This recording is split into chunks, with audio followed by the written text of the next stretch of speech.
Hello mga moms! It's me, your chair mom, back again with another mini vlog.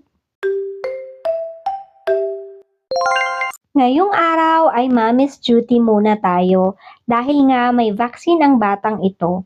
Bukod nga dito ay naglalaba din si mama kaya wala ngang magbabantay sa mga bata. Kaway-kaway sa mga hindi nakaranas ng paglalaba dahil mayroong nanay na tumutulong. Napakaswerte po natin. Simula nga ng mga nakako kay KD ay si mama na talaga ang gumagawa ng labahin. Madalang lang talaga akong humawak kapag nga may pupuntahan siya or may ibang trabaho.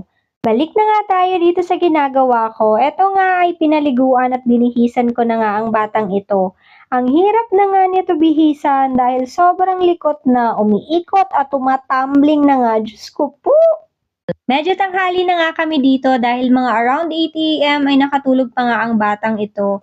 Napaka